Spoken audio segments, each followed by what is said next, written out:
दोस्तों नमस्कार, स्वागत है आप सभी का हमारे YouTube चैनल टारगेट विद श्रेष्ठ में। दोस्तों इस वीडियो में आप लोगों को शीतला प्रसाद ओझा जी के द्वारा बताया जाएगा कि शिक्षा सेवा चयन आयोग में अध्यक्ष कब तक आ सकते हैं। आयोग के स्थायी अध्यक्ष को लेकर आयोग में क्या चर्चाएं चल रही हैं, साथ ही टीजीटी पीजीटी विज्ञापन वर्ष 2022 की परीक्षा कब तक होगी, इस पर भी शीतला प्रसाद ओझा जी ने स्पष्ट कर दिया है। तो चलिए अब आप लोगों को सुनवाते हैं। उससे पहले आप लोगों से एक छोटी सी रिक्वेस्ट है कि अगर आप चैनल पर नए हैं तो चैनल को सब्सक्राइब ज़रूर कर लीजिएगा, क्योंकि मैं आप लोगों के लिए ऐसे ही महत्वपूर्ण अपडेट लेकर आता रहता हूं। तो जो लोग भी चैनल पर नए हैं तो चैनल को सब्सक्राइब ज़रूर कर लीजिएगा।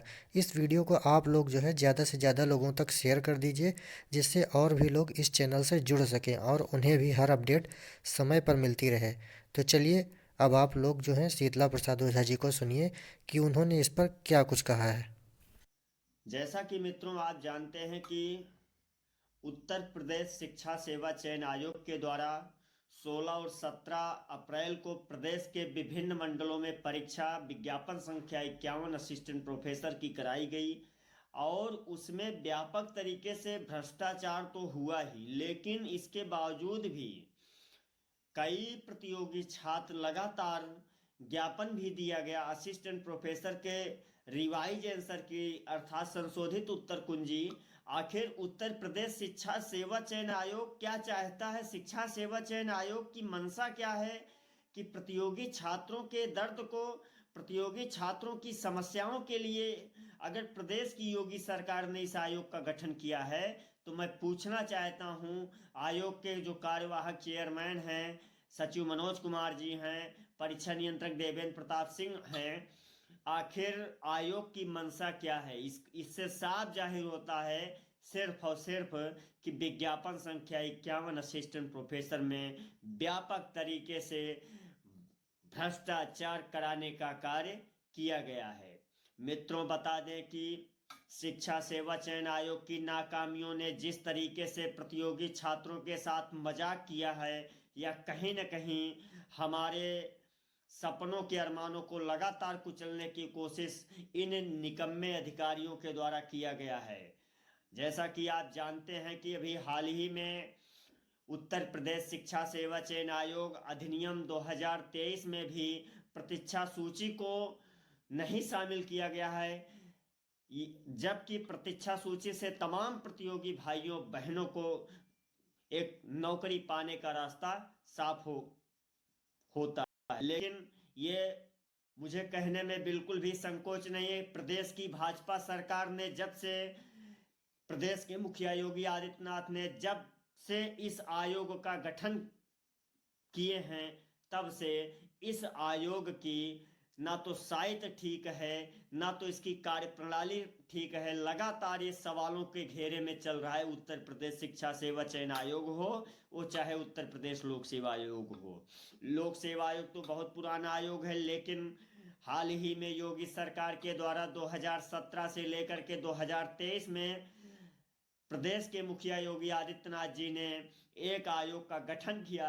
लेकिन दर्द इस बात का है, समस्या इस बात की है कि एक चेयरमैन की नियुक्ति तो हुई, प्रोफेसर कीर्ति पांडे को इन्होंने कमान दिया, लेकिन बुला करके उनसे इस्तीफा भी ले लिया गया।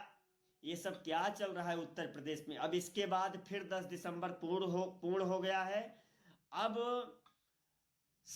सूत्रों की माने तो जो सूत्र बता रहे हैं कि वह 20 और 25 के बीच में उत्तर प्रदेश शिक्षा सेवा चयन आयोग को एक अध्यक्ष मिलने जा रहा है, ऐसा शासन के उच्च अधिकारियों का कहना है। तो वह आईएएस होगा या आईपीएस होगा या अन्य किसी विश्वविद्यालय का कुलपति होगा या राज्य स्तर पे किसी प्रशासनिक सेवा में वो रहा होगा।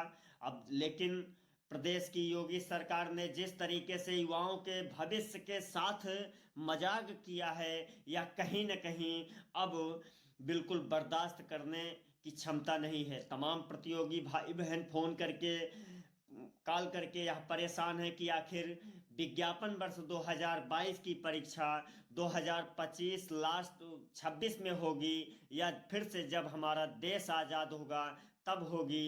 यह एक बहुत बड़ा यक्ष प्रश्न है। और टीजीटी पीजीटी जो 23,000 पदों का डाटा है, विज्ञापन है, आखिर वह कब तक उत्तर प्रदेश शिक्षा सेवा चयन आयोग जारी करेगा? यह इन सभी मुद्दों को लेकर के जैसे ही चेयरमैन आते हैं वैसे प्रतियोगी छात्र प्रतिनिधिमंडल की टीम पहुंच करके उनसे मुलाकात करेगी।